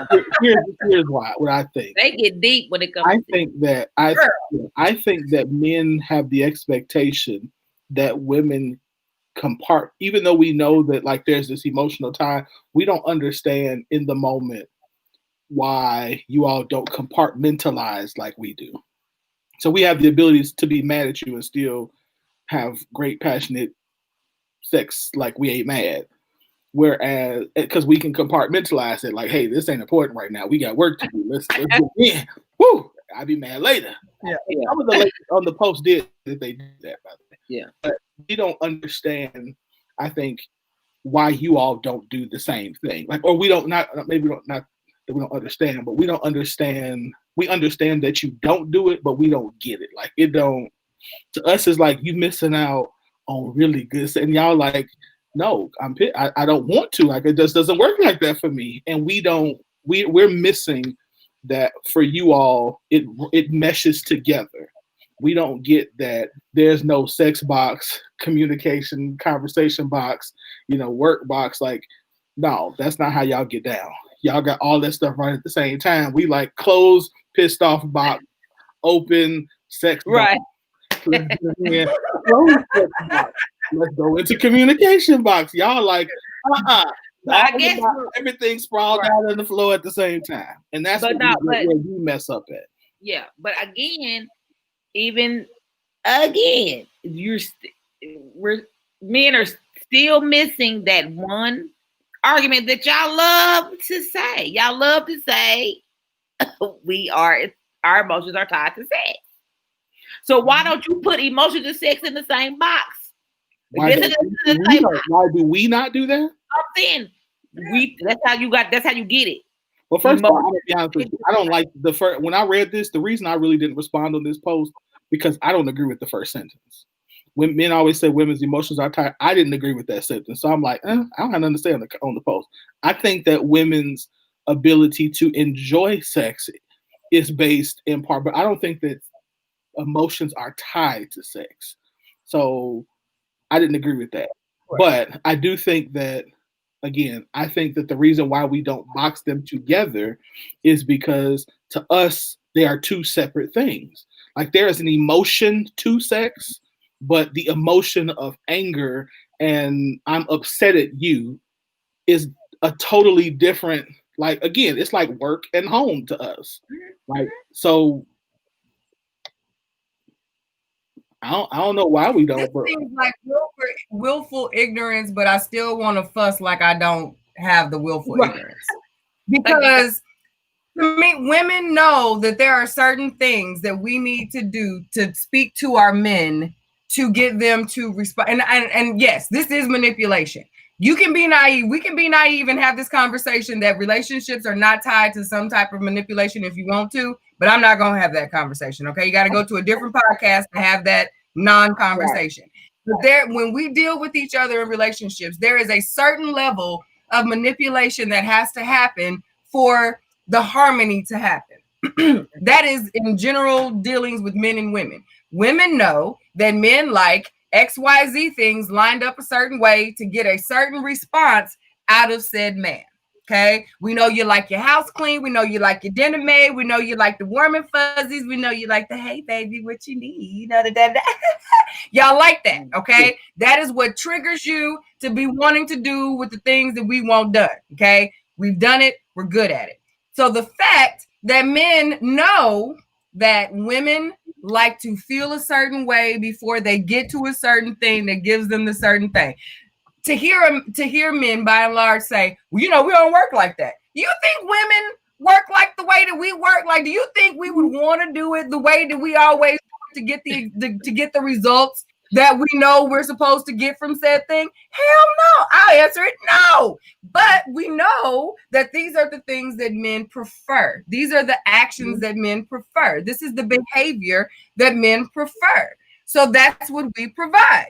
So if a man knows that a woman likes XYZ thing to get her to perform like ABC chick, I'm gonna need you to put them things together at some point so you can get it. And you expecting her to for the things that you prefer and to adjust for the things to say that what she prefers is not as important because I don't work that way. Like, bruh. Yeah, no, I agree with you. I don't think that I agree that we should think that way.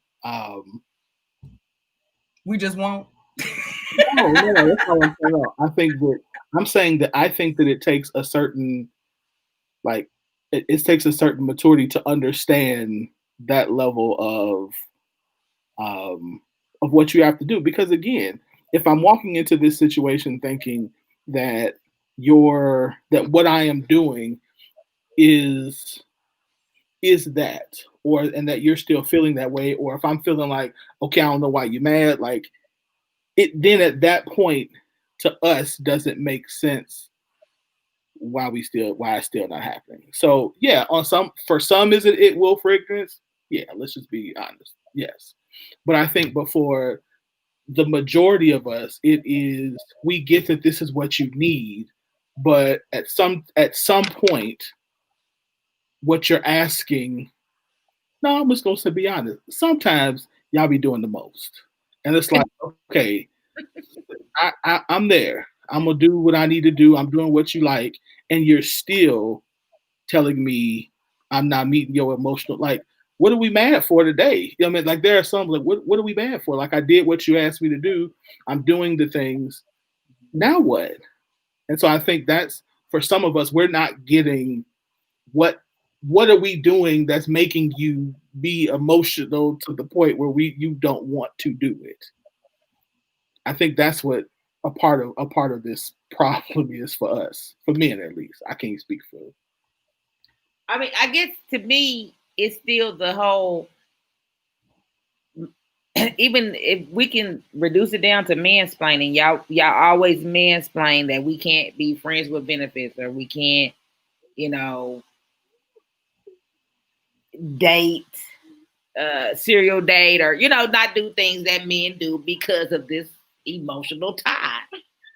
Y'all say that. So I guess to me, that's why I'm like, how do y'all not get it when y'all are making the argument that emotions are tied, that women's emotions are tied to sex, like they can't separate emotions and sex. Now, I'm not saying all women, I'm just saying that's an argument that people love to give. So how does that not translate into, well, she's not gonna want to have sex because she's mad?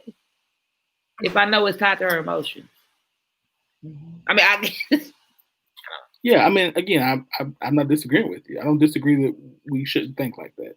I think we should absolutely know that if she's mad, she's not going to want to have sex. I agree with that. I think where I'm saying I agree with that, but I think that there are times where we don't understand why you're still mad. That's what I'm like. I absolutely agree with you that if you're mad, we got to deal with it because y'all don't work like that. There's no. Like, I ain't got nothing for the fellas on that one. Like, you got to slow down. I'm just saying you got to slow down and just be like, okay, what's going on? Let's talk through this. Blah blah blah blah blah blah. Let's do that. But I think because you have to think about the actions that you take. Yeah. Before you think she's supposed to get better. Like, Sometimes it's just, well, it's been a couple days. You still mad? Well, we haven't talked in a couple days. Yes, I'm still mad. I'm madder now because we haven't talked about the thing that we were mad about 3 days ago. You know what I mean? So like we got to be accountable for the actions that we take to try and resolve the issue. And I think that's something that we have to really dig into. If we're going to talk about the steps that we take to try and get you unmad, to get us unmad, like we really have to think about the effort that it takes for that. If you know, and this is not talking about something where there could be mutual fault. Okay. This is talking about where you have done a thing, you have pissed her off, you have hurt her feelings. It was out of the blue. It was a what, we were great, and now we're not, because you were solely responsible for this thing messing up the energy. Okay. Because I don't want to give us room for a whole bunch of other wiggly room here. This is what this situation is specifically talking about. I think we have to really address the actions that you take. Like, what did you do to try and make it better? Definitely. You know what I mean? Before you want her to be naked. Like, what did you do to make it better? And your conflict resolution skills have got to adjust if you realize you haven't done anything to resolve the conflict. We don't just, there's only so much getting over it, letting it ride, letting it roll. Oh, it's a mountain out of a molehill. Pick your battles, sis. There's only so many picking the battles before all these battles look the same now. And now I don't want to do it. So the whole, why you still mad? Because I didn't get mad the last 5 times. I didn't really make you feel the mad I was before. You know what I mean? And because women we do the sex that you don't know that we don't want to have, because we know that you want enjoyable, happy, go lucky off the ceiling sex. So we get really, really good at making you feel like we really, really enjoy it. But we know that sometimes that's not what it was. So when you wondering why she's still mad over that little thing, it's because you haven't really addressed the little things before then. But because harmony still has to happen, life still got to go on. Here we are. So I think this is not speaking to the times where, you know, we had a misunderstanding and things were rough and, you know, baby, did you really think I meant it that way? Like, no, that ain't what I'm talking about. There are times when you really should be doing a little more to say, you know what, I'm sorry. Like, you know what, you deserved a better me than what I gave you in that situation. And now I'm going to try and do better. I think that is simply what this is saying. There's always so many. We always get the hypotheticals. What if I tried it? I tried that the last time. And that. Yeah, no, I absolutely agree. Times when you just gotta. Obviously, there's times you just gotta bite the bullet and pay the penalty. Like you. No, I mean, and if I would, and I say that like that, but I mean, legitimately, if we were looking at this from a scientific perspective. You know, relationship science would tell you that anytime that there is a breach of trust or a fracture in a relationship, that the person who did wrong has to be the one to do the repairs. So you got to do the work. And so I totally agree with that, because if I flipped it as a man and you do something to fracture something with me, then I for damn sure know that you're going to have to do the work to do the repair. And if you're not willing to do the work to do the repair, then fine. Then you no longer have access to certain things that pertain to me. So I cannot expect you as a woman to be happy and bust it wide open because it's been 4-5 days and I can't expect you to do that and still after that to turn around and want to honor me. At which to me, you know, like I prefer to be honored and respected than to get me something at the moment. So I get it. We're always saying. Yeah, no, I agree. And I think whittling it down to what the scenario or what the question is helps, because again, like when we get into generalities, it makes it very difficult because it's a lot of nuances to some of this stuff. But if I'm using your specific, make the repair, bro. When you mess up, repair it. Yeah. And stop. I mean, it was something. Oh gosh,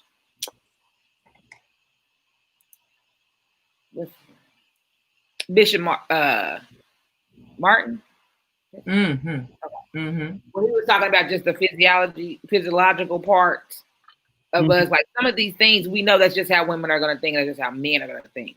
I think that we just have to get some of that stuff. You just have to bite the bullet, and I mean, you just know. That's just part of them. That's part of the opposite sex. And stop trying to, you know, we can't manipulate all of that when that's a part of us. Yeah.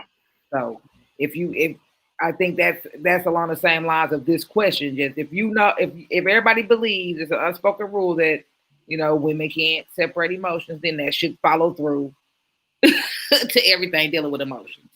So all right, and because there's always going to be a caveat to that. Yeah, right. Go ahead, sis. No, that was fine. I was just saying, even if you don't, if you don't believe like that, then you should have a more open. You should still have a more open view of why a person wouldn't want to, be intimate after an argument. You know what I mean? So either way, there's no excuse to not understand that, in my opinion. Yeah. We can always drill down into the details of the specific person and the specific scenario. But when we have these kinds of conversations, I think we have to look at them on a grand scale. You know what I mean? Like we have to there's a lot more that happens outside of our personal circles, our personal understandings and situations. Like stereotypes sound cringy, but they come from somewhere. There's always some type of truth built in those types of things, like the sayings that we have in our communities. And, by those things are based on experiences over time. You don't see it once and be like, that's how that thing goes. Like over and over and over again, it's been proven that this is how this thing works, even with the little nuances to it.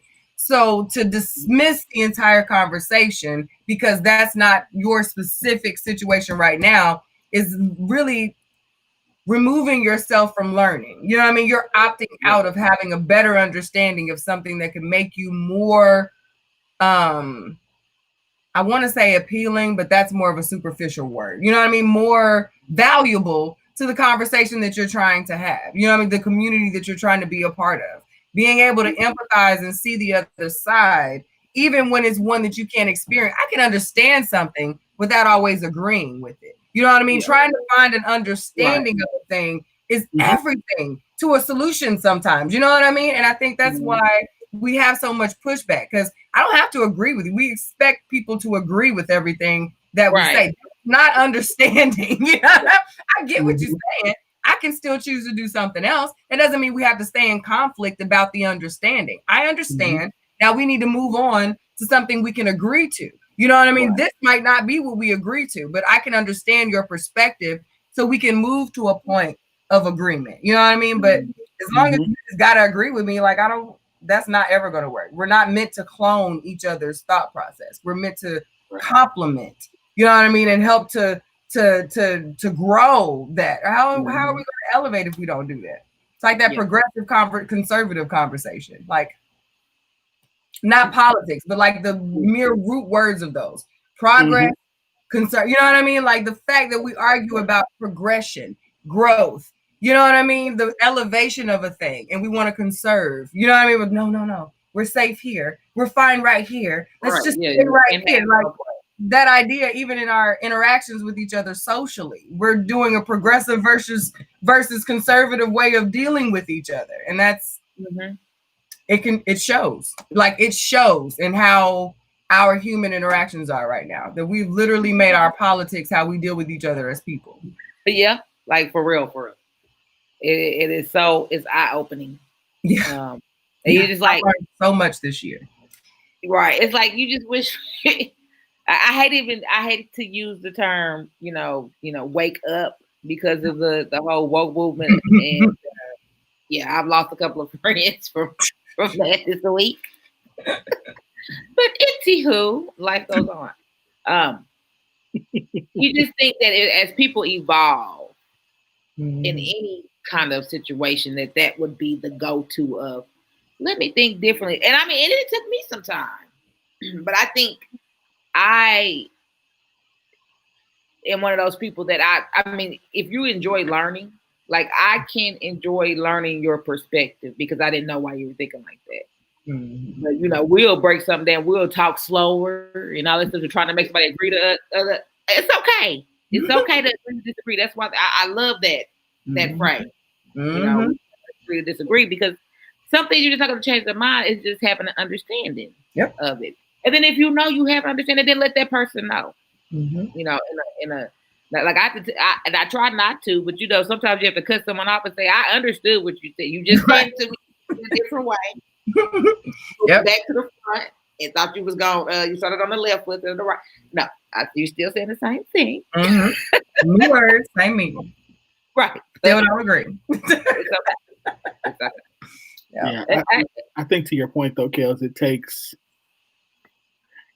a lot, especially if you're talking about something for somebody to change and change because and even to be understanding. Because if you think about it, we have made our lives, you know, how our you know, our moral codes, all of that based on these things. And so now, like, just like we're asking, I hate to use this as an example, but just like we're asking white people to reacclimate themselves with you know, with racism, with this current definition of racism and privilege, like to them, it's like, what do you mean? I have privilege? You know, like they don't get that.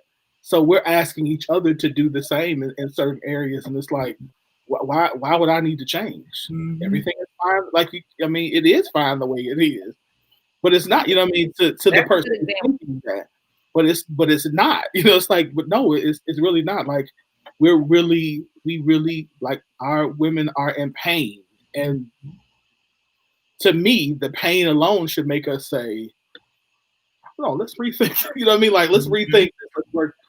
And, you know, and I don't say that to say, like, you know, and I know, you know, especially as our community is difficult because now you have, you know, we're competing with nationalism, with racism, with religious ideology. Now we trying to figure out how they did it back home in the motherland, and you know, we connecting the different roots and spirits, and you know, so it's like you got all of these different things competing for your morality and for how you build your thought processes. That it is tough, and it goes back to we have to be compassionate and patient and gracious and merciful with one another, because we don't know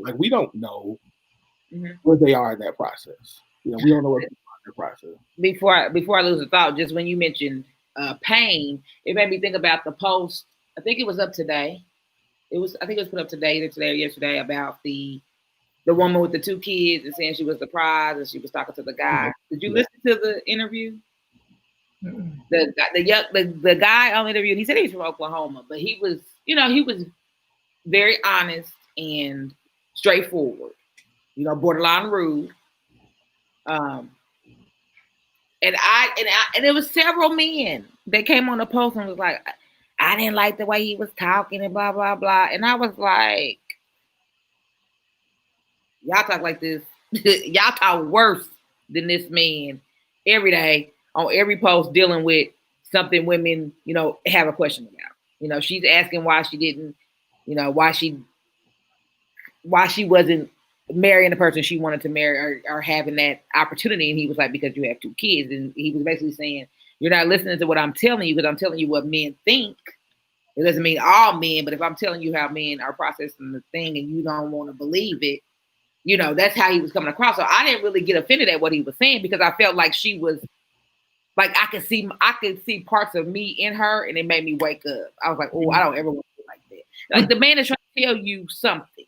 Mm-hmm. You talk and just, but this, but we did this. Okay, let her finish, you know, and just listen to what he's saying. And then you could tell she was getting it, but just wanting to still be combative. And I'm like, you know, a lot of us are doing that with each other.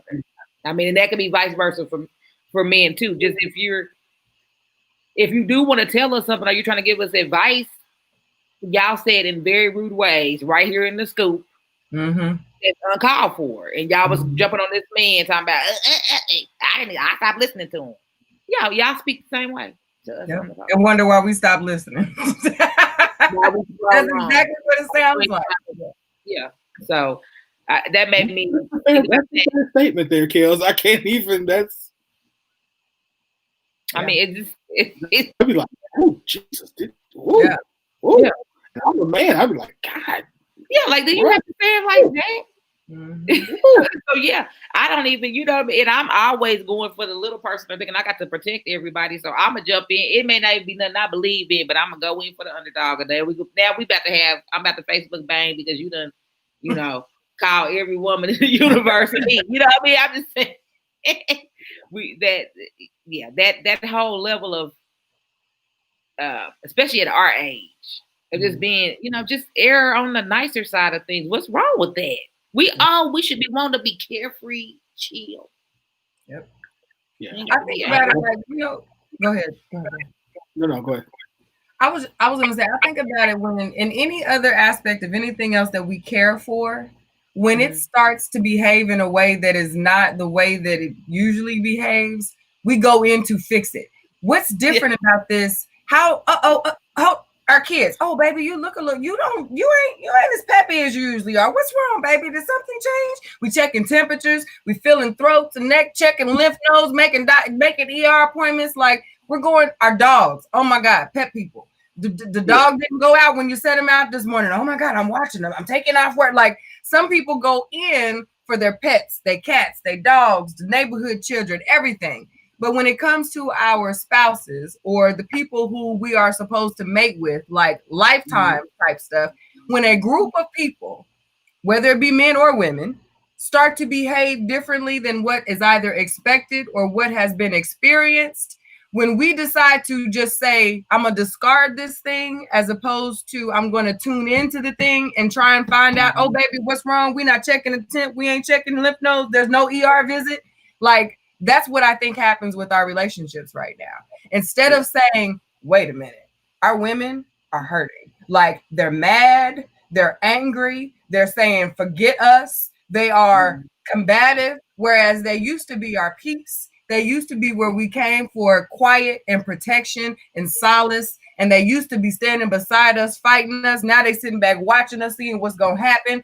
What happened? Maybe I need to tune into that.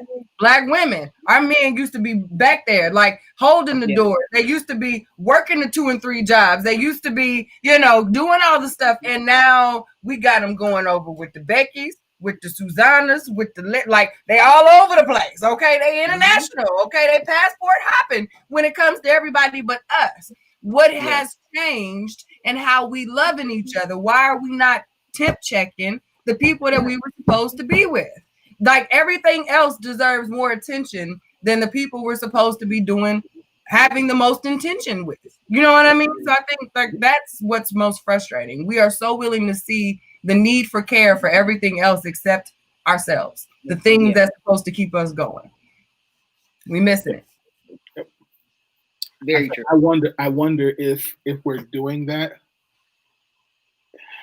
I wonder if we're doing that because there's been so much pain and miscommunication that now our expectation is that we're expecting this to go wrong, but I don't expect my dog. Like my dog is loyal, so I'm gonna make sure my loyal dog is okay. You know what I mean? But the expectation is that you don't cheat on me. So because I know you're gonna cheat on me, I'm not gonna put nothing into it. I'm gonna let you cheat, and then once you cheat, I'm like, see, they all cheat, but not put. You know what I mean? I expect her to have an attitude and go off and not want to give me none. So you know what? I'm gonna go into this relationship, and I've been saying this whole thing about we're defensive. We go in defensive and guarded and shielded, so we can't do that stuff because now. Again, we go in with the expectation that this is not going to work, that you are going to harm me, that you are going to do something bad against me. But my dog, my job, my money, my bag, my purse, my kids, they're not good. That stuff's got to stay stable because that's my church, like all of that stuff, other stuff. I'm gonna work hard to keep that. But this stuff over here, this right here, this relationship between us, you gonna hurt me. I expect you to hurt me. So guess what? Yeah, I'm gonna let you get here, but I'm not gonna really pour all I can into you anymore. Can't do it. We have to change our perspective on love because to me that sounds like a self-worth issue. I don't expect you to live up to the love that I deserve. So therefore, I'm not going to give you the love that's going to create the relationship that I deserve. You know what I mean? That's what I heard when I hear that. And men and women both. I expect you to not see in me what's worthy of the love that I deserve. So I'm going to sit back and wait for you to see what I see so you can do what I know you're going to do, because that's what they've done. Like, we are very hypocritical in our, I'm the ish, I'm the bomb, I'm a queen, I'm a king, I'm a this, but then we don't live up to that, and then we don't expect others to live up to that. Because coming into a relationship expecting love, but then expecting it to leave you at some point. It's funny though what you just said. Like, we call ourselves king and queen. Wait for the other person to call us that. Yeah. You know what I mean? Like and I always laugh at that. Like, I'm a who? Oh, okay. If you say that, like this whole influencer thing, you're an influencer. We are? Who? Right. We are. Yeah. If that's what you see and you call us, okay. You know what I mean? But for me to be like, I'm an influencer, I think that's the whack. That's whack. But so I think we don't let other people get to that point. We just say, so I think it is a self-worth issue, but I also think it's also a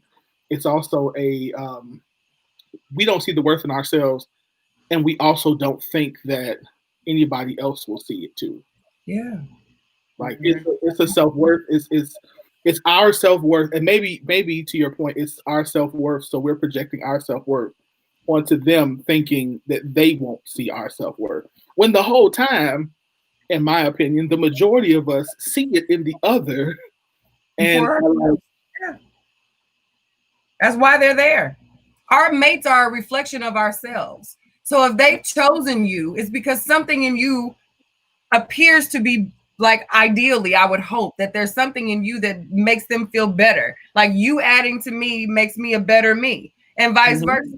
So to then get with a person and then lower the expectation for them, like, why would you set yourself up like that? Like, go into it thinking, I deserve the love that I'm getting ready to give to you because I love you that much. I want to give you what I want back.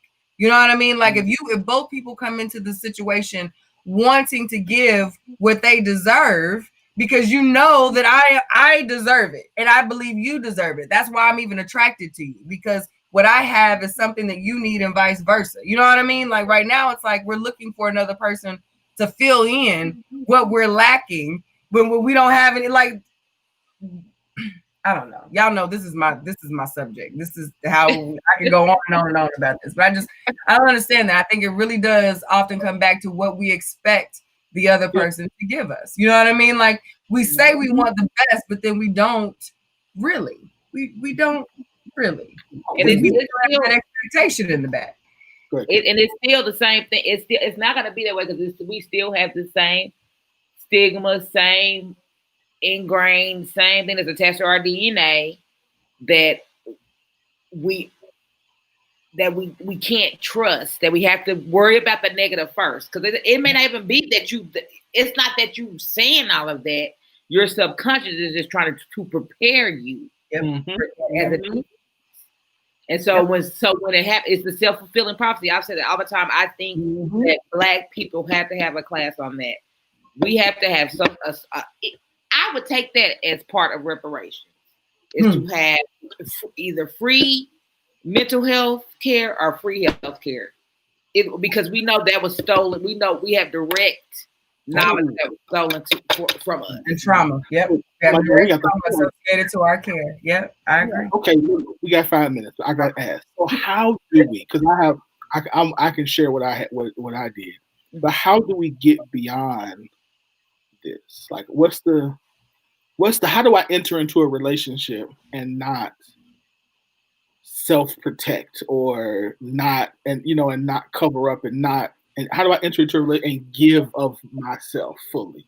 Because to me, it's still going to be broken down into that. How do we find the love in our culture again? If we're gonna get that deep, if we don't love each other, sister to sister, man, white, brother. I mean, we don't have the very basics, both basics and bases of love. No, we don't even have the foundation. We try to build up on it, and it's like it seems fake.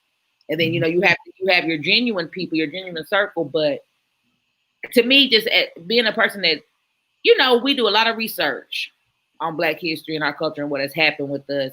And in those times, the biggest struggle they had, the number one thing was that unity, and it seemed like to be just an underlying love, underlying love, just a respect. I know you know my struggle, and we can love each other based on our struggle, based on our skin. And to me, I don't know how we get back to that because it should be simple. It should be natural to us, and it's not. And I think we have to get back to being friends, similar to what Kel says. We don't have the basis of relating before we try and create romantic relationships. Like, to me, romance is like the top tier of community living. Once your community has begun to once it's really come together, it's a well-oiled machine. Everybody's got their role. They're doing their thing. Now we talk about adding to the village. You know what I mean? But we can't add nothing more to something that has no foundation. Like I know that there are some men that don't have 5 real, honest, strong-minded women that they can come to and get real honest feedback about life. You don't have women that you trust. There are women who don't have men that they can trust about life issues. I know women I see on my on my page weekly, women asking for just help. I have this son that I'm struggling with. He's cussing me out. I'm getting called from the teachers. I need help. I just need help. And you'll get 59 men on a post who will love it when you got your tummy out, when you got your chi-chis out, when you got your thighs out. Oh, they show up for that. Yeah. But when it's time for this woman who is saying, look, I need help. Where your daddy at? Where that man you was at? Where the daddy at? Da, da, da, da, da. The community, the village, how hard is it for you to just show up and help? You know what I mean? Before you want to show up and hump, why don't you want to show up and help? So like that the community has to happen before we try and what are we recreating? What are we recreating? You know what I mean? Like, we don't have a foundation for how the babies are even supposed to continue. Why are we showing them this? It's like we gotta get grounded. Like, Black people, y'all can have no more until we get this together. Don't you get pregnant? No more sex, no more kids. So y'all learn how to live. Yeah, but I mean, it's and even with that, even with like all of the things we've touched on, even with those topics, again, we still have to get it to the people that need it. Yeah, we need it too, but we know we need it. There's people out there who don't even know they need it. So until we touch that, all of our works will be in vain because you're just gonna keep making the people. Not saying everybody like the one like we're enlightened, but you're gonna keep making the people that are into it, that are trying to grow. We're just gonna keep growing, and we're gonna keep separating ourselves further and further. Yeah.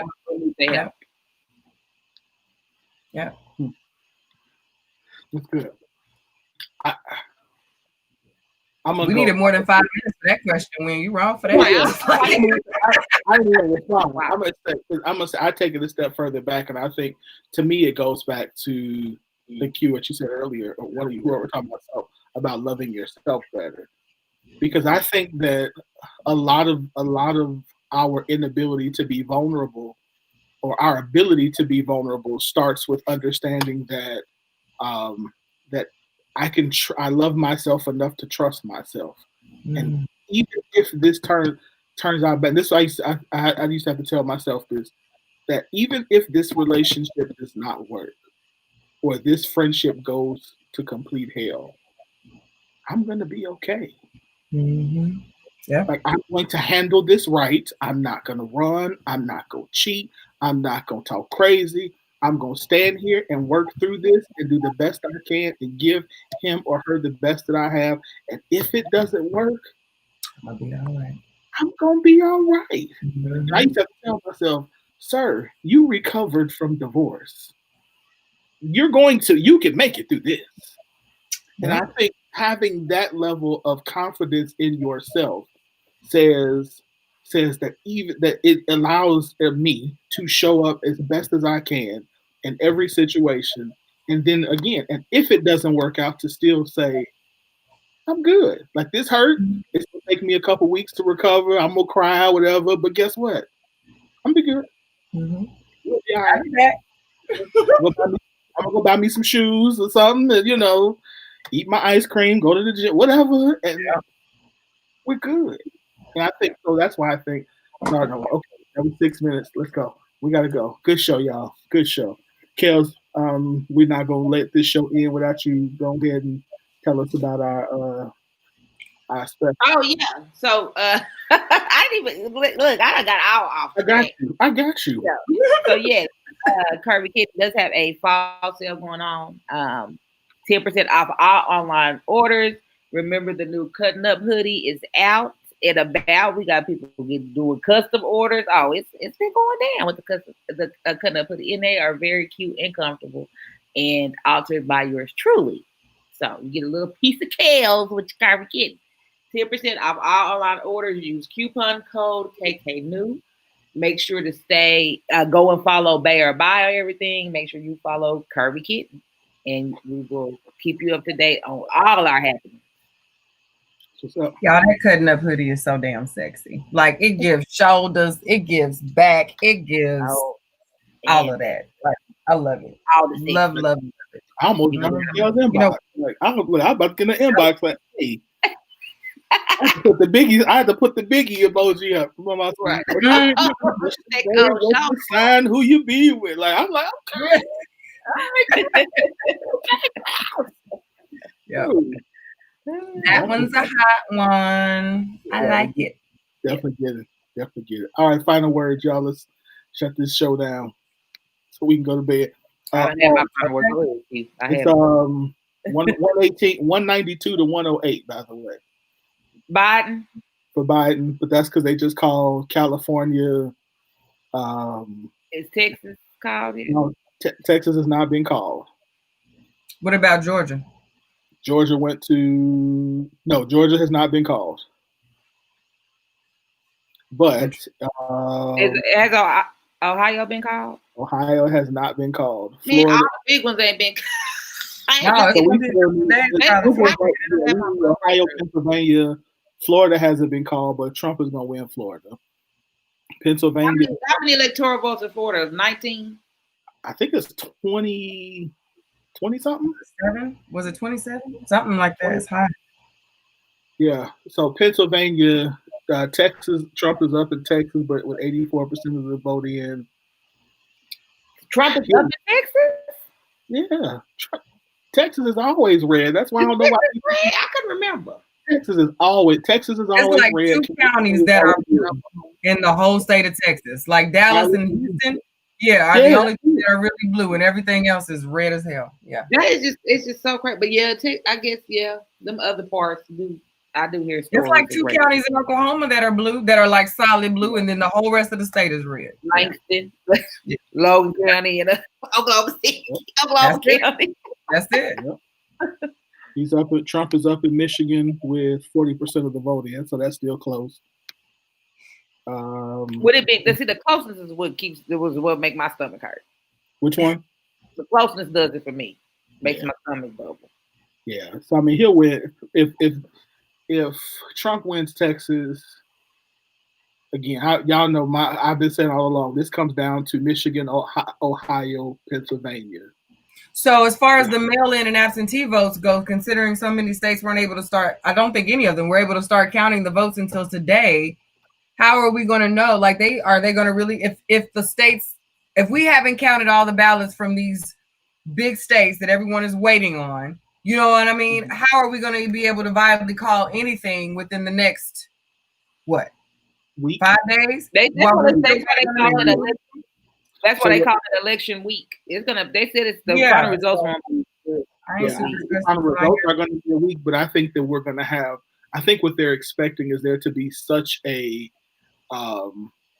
big margin of victory in terms of electoral college that, you know, because once they have a certain percentage of the votes in certain counties, they Yeah, can, right. so I think they're just saying within the next, like I know in Michigan, they've said that within the next 2 days, they should have all of the ballots counted. I don't know if I agree with that, but that's what they say. So we're going to give it a week. I don't think we'll know the final number for at least a week, but Yeah, at least the weekend. Yeah. Mm-hmm. But as of now, also Senate wise, Democrats are up 42-41 in the Senate, and in the House, where they go? I don't know where else number went. In the House, I didn't see anything change. So, yeah. I'm glad that the date has come and now it's gone. The polls are closed, and now it's time to get active going forward. Like we can stop talking about all that has been, all that da da da. Like, okay, fine. What are we gonna do now? Like, I think this is the time we need to get active. Like all that fussing, because all I heard before we went live today was blacks were underrepresented, blacks were underrepresented, blacks were underrepresented. Trump sold this, the blacks were underrepresented. Like that irked the hell out of me because I really, really, really don't think that they're gonna come back and search for the unrepresented blacks. They just weren't counted. Right. You know what I mean? They just didn't get counted. I don't think they're going to go seek them because the election still happened without the underrepresented black people. They still got their president, whoever it is. They just weren't represented. So we need to spend these next couple years getting some damn representation because, yeah, we aren't. Obviously, they keep repeating it. It's on a loop. Blacks have been underrepresented time and time and time again. Tell you what, though, I'm going to tell you who's not underrepresented. Hispanics. I already do. I already know. They're everywhere. Florida, they made the difference. Made the difference in Florida. Like they were like, hey, when you listen to this, they said, listen, he got enough. He got an overwhelming majority of the Cuban. And how this man talk about y'all? He opened his speeches up talking about. So many of them have they don't. We'll have to have that conversation offline. I understand. They don't like us. They pull themselves by the bootstraps is what they feel like. They feel like that they came over here. They don't like you. Started from nothing. And so they feel like that that's the same thing everybody else should do. And by some of them, like now we're in the second and third generation, you know, they feel like they're not connected with this, like how we're connected with what happened to our ancestors by America. They're not connected to that. Mm-mm. Like that's not their story. That's not their story. Yep. Yeah. So they don't have that. I agree with you, but in that part of like in Florida, I mean, it is a predominantly Cuban American population, and so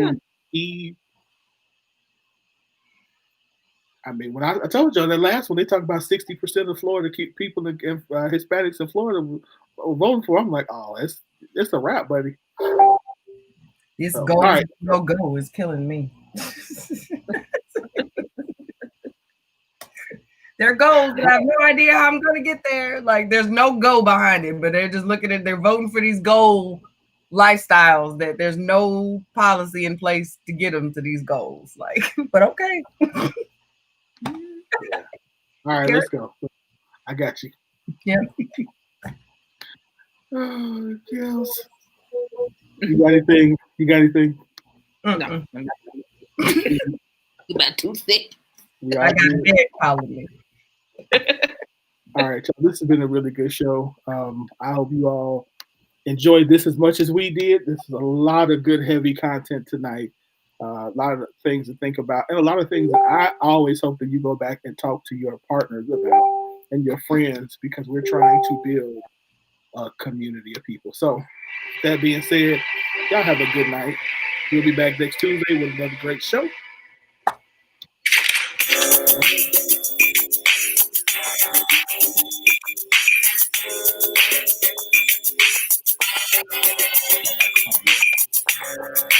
You don't even tell me where you came from. You can just get it, but you just spend it while you standing here. But you say you're with me, and then you try to tease me. So I try to keep it low when you knock me to the floor, cause I know your qualities. Would you believe that love is forever, girl? And would you take this long sweet road. Baby, if this is goodbye, I want let's try. You just can't give up. Can't you see the tears in my eyes? 'Cause I'm gonna try. Baby, treat you right. Just give me one more try. Thank you, Tay. Bye, Tay. Good night. Y'all later. Y'all have a good week.